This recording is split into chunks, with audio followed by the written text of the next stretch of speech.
रूस से तेल आयात को लेकर अमेरिका की ओर से भारत को धमकी दी जा रही है। अमेरिकी राष्ट्रपति डोनाल्ड ट्रंप इस मुद्दे को लेकर कई बार बयान भी दे चुके हैं। इस बीच राष्ट्रीय सुरक्षा सलाहकार अजीत डोभाल रूस और भारत के बीच संबंधों को मजबूती देने के मकसद से मॉस्को पहुंचे। हालांकि डोभाल की ये यात्रा पहले से तय थी, लेकिन अब ट्रंप की ओर से रूस के साथ भारत के संबंधों पर की गई टिप्पणियों के कारण इसकी और भी ज्यादा अहमियत हो गई है। रूसी मीडिया के मुताबिक राष्ट्रीय सुरक्षा सलाहकार अजीत डोभाल रूस में राष्ट्रपति व्लादिमीर पुतिन के साथ भी बैठक करेंगे। इस दौरान अन्य रूसी नेताओं के साथ रणनीतिक साझेदारी और द्विपक्षीय संबंधों को बेहतर बनाने पर वार्ता भी होगी। विदेश मंत्री एस जयशंकर भी अगले हफ्ते रूस के दौरे पर जा सकते हैं। डोभाल के मॉस्को दौरे को लेकर रूस ने भारत के पक्ष में बयान जारी किया है। क्रेमलिन ने अमेरिका पर रूस से तेल खरीदने के लिए भारत पर अनुचित दबाव डालने का आरोप लगाया। क्रेमलिन के प्रवक्ता दिमित्री पेस्कोव ने बिना किसी देश का नाम लिए कहा कि हमने कुछ बयान सुने हैं जो वास्तव में धमकी की तरह ही हैं। इनमें देशों पर दबाव डाला जा रहा है कि वो रूस के साथ अपने व्यापारिक संबंध खत्म कर लें। हम ऐसे बयानों को वैधानिक नहीं मानते। और इस बीच रूस में भारत के राजदूत विनय कुमार ने देश के उपरक्षा मंत्री कर्नल जनरल अलेक्जेंडर फोमिन से मुलाकात की है। मुलाकात के दौरान दोनों देशों ने द्विपक्षीय रक्षा सहयोग को बढ़ावा देने के प्रति अपनी प्रतिबद्धता दोहराई। रूसी रक्षा मंत्रालय के एक बयान के अनुसार भारतीय दूत ने कर्नल जनरल फोमिन से मुलाकात की, जो अंतर्राष्ट्रीय रक्षा सहयोग के प्रभारी हैं।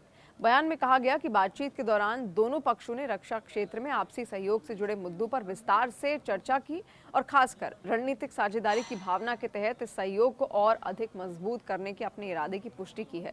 ये बैठक ऐसे समय में हुई है जब अमेरिकी राष्ट्रपति डोनाल्ड ट्रंप ने रूस से कच्चा तेल खरीदने पर भारत पर कड़े प्रतिबंध लगाने की धमकी दी है।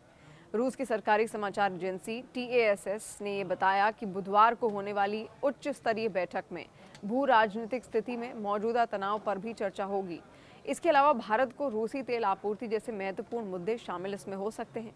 रक्षा सहयोग पर भी चर्चा होगी, जिसमें अजीत डोभाल रूस से बाकी S-400 मिसाइल प्रणाली की सप्लाई के बारे में बात कर सकते हैं। दुनिया के सबसे सफल और अत्याधुनिक मिसाइल डिफेंस में शामिल रूसी S-400 ने मई में भारत पाकिस्तान सैन्य संघर्ष के दौरान महत्वपूर्ण भूमिका निभाई थी। भारतीय NSA मई में ऑपरेशन सिंदूर के बाद पहली बार रूस के दौरे पर पहुंचे हैं।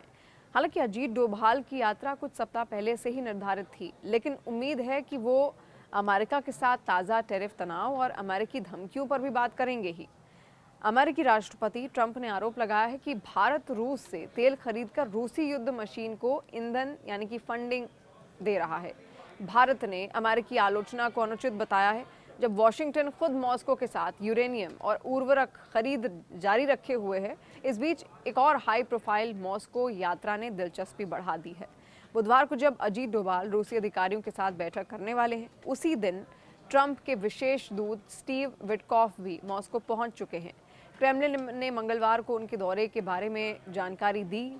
विटकॉफ की यात्रा की घोषणा करते हुए पुतिन के सहयोगी दिमित्री पेस्कोव ने ये कहा कि पुतिन विशेषज्ञ स्तर की वार्ता के बाद यूक्रेनी राष्ट्रपति ज़ेलेंस्की से मिलने के लिए तैयार हैं। हालांकि उन्होंने बैठक के लिए कोई समय सीमा नहीं बताई, लेकिन ये बैठक बेहद खास इसलिए होने वाली है क्योंकि हाल ही में अमेरिका के राष्ट्रपति डोनाल्ड ट्रंप ने भारत को धमकी भरे लहजे में कहा भी और टैरिफ 25% लगा दिया। और इसके अलावा उन्होंने पेनाल्टी की बात भी यहाँ पर कही है, क्योंकि जिस तरीके से भारत रूस से लगातार तेल का व्यापार कर रहा है, उससे ट्रंप के अंदर नाराजगी साफ जाहिर है। और यही वो मुद्दा है जो केंद्र बिंदु रह सकता है इस वार्ता का, जब अजीत डोभाल रूस जा रहे हैं और वहाँ पर उनकी मुलाकात रूस के राष्ट्रपति पुतिन के साथ भी होगी।